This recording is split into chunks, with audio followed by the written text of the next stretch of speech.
Water style, weeping on my couch while eating ice cream no jutsu. I'm Ashley with Watch Mojo, and these are the top 10 Naruto moments that'll make you cry. He's nothing like the nine-tailed fox.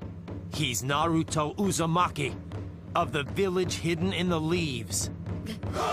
For this list, we'll be looking at the scenes across the Naruto franchise that caused fans to bawl their eyes out, either out of misery or jubilation. As always, you can catch me on Twitter at AshJBo, so head over there, give me a follow, and let me know which your favorite Naruto moment is.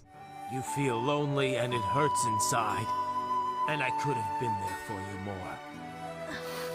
I let you down. I'm sorry.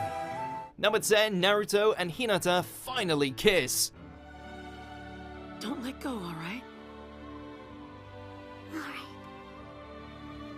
It took hundreds of episodes and a handful of movies to get here, but it happened at long last. Naruto just happened to notice he had a grade A girl watching him from afar this whole time, and decides to get on it. Of course, he had to kick the shit out of a man from the moon beforehand, but at the very least, we got a rather enchanting scene of the pair kissing before a beautiful moonlit night.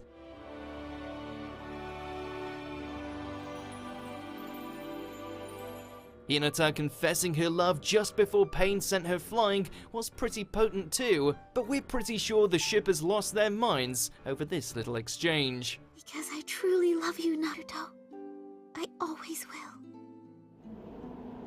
Number 9, Itachi's past. He bequeathed to you the Uchiha name, still fooling you to the very end. For the longest time, the older brother of the Uchiha clan was believed to be nothing more than an unfeeling murderer who had killed his family, igniting the flame of vengeance that fueled Sasuke.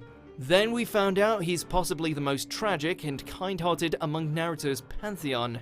To become known as a criminal who murdered his own clan, to bear the burden of disgrace and become a rogue ninja, all of that was part of the mission. In order to suppress a coup among his own clan that would have spiraled into another war, Itachi painted himself as the villain and killed everyone he loved, except for Sasuke, choosing instead to make his sibling believe his older brother was a monster, so he could grow up one day to avenge the Uchiha and be hailed a hero. Selfless doesn't even begin to cover it. Sasuke, I'll always be there for you. Even if you do hate me. That's what big brothers are for. Number 8, Neji's death.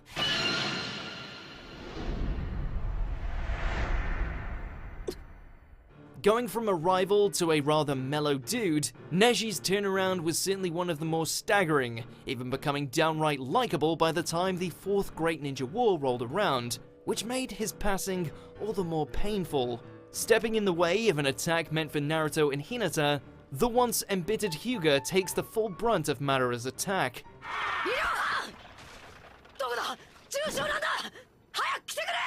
This sadly would result in him dying to save the cousin he used to despise and the man who would become the Hokage.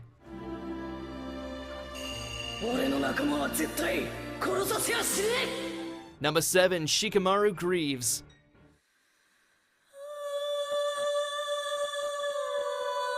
Not to downplay just how saddening it was to see Asuma die at the hands of Hidan's zealot jutsu, but there was just something about the way in which the always composed Shikamaru broke down just days later that really tore into us. Let it out, boy. While the grieving process is certainly necessary for him to move on, the way in which he tosses the shogi board before allowing himself to mourn his beloved teacher feels so genuinely human, you're bound to shed a tear or two.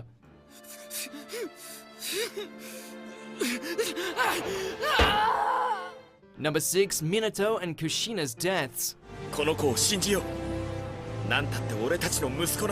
It's no secret that Naruto's an orphan, but who would have guessed that hundreds of episodes on, we'd actually get to see Ma and Pa Uzumaki bite the big one. After Obito successfully summons the nine-tailed fox, Minato and Kushina are left with no choice but to seal away the tailed beast's power into their newborn son, sacrificing their lives in the process.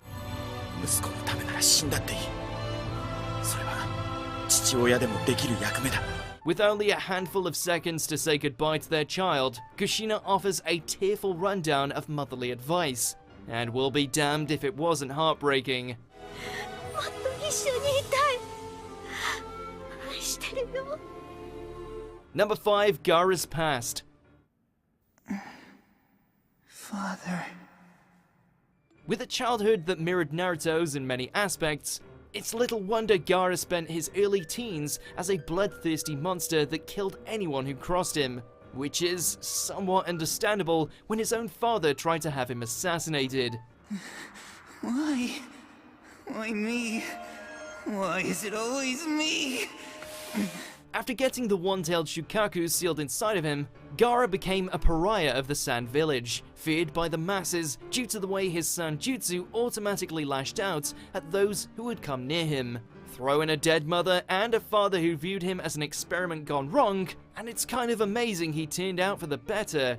Yoshimaru! Number 4, Obito's death.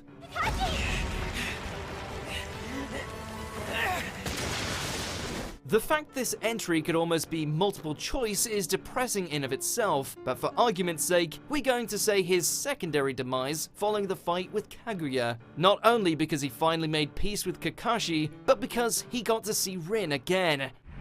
ありがとう、リン。俺もオビトもそろそろそっちへ行くよ。 Given all the torment he had endured all throughout his life, this beautiful afterlife reunion was sweeter than it had any right to be. Good on him for finally getting the girl of his dreams, posthumously, but still. お前は当分こっちにいろ。すぐに来んじゃねえぞ。 Number 3, Jiraiya's death.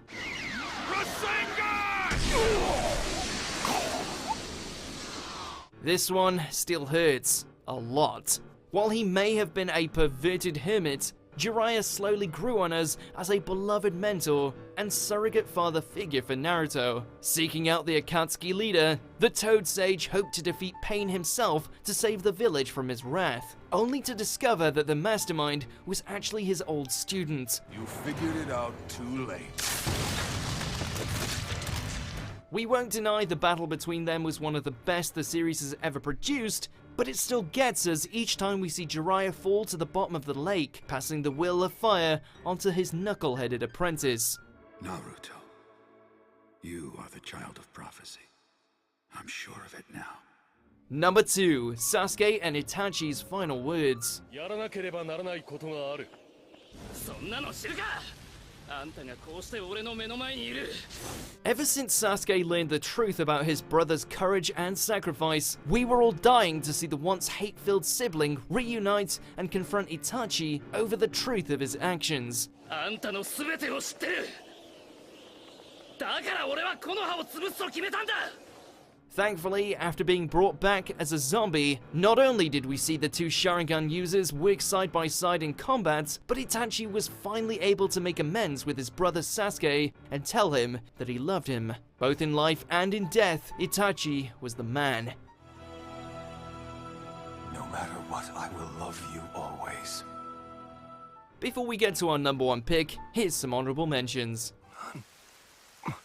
Survive no matter what. You are the savior of this world. I know you can do it. こんなになってまだやる気かよ。足りめえだ。何度だって認めてやるよ。俺の負けだ。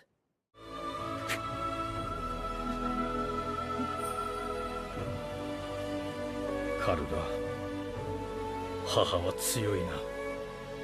死んでなおお前を信じきり守り抜いた。 Before we continue, be sure to subscribe to our channel and ring the bell to get notified about our latest videos. You have the option to be notified for occasional videos or all of them. If you're on your phone, make sure to go into your settings and switch on notifications. Number 1, Zabuza and Haku's death. While you could argue that the demises of other characters hit closer to home, all are technically standing in the shadow of the first major heart-trending deaths of the series, which is pretty impressive that up until the end, the Demon of the Mist and his icy assassin were Team 7's first true villains. I know it cannot be, but I wish I could go to where you have gone. Oh, I wish I could join you there. The way in which a monster like Zabuza found some manner of redemption in mourning his one and only friend proved to be just that potent, especially for the early days of Naruto. His spirit was as pure as the snow. You never know, Zabuza. Maybe you will join him there. Do you agree with our picks? Check out this other recent clip from Watch Mojo and be sure to subscribe and ring the bell to be notified about our latest videos.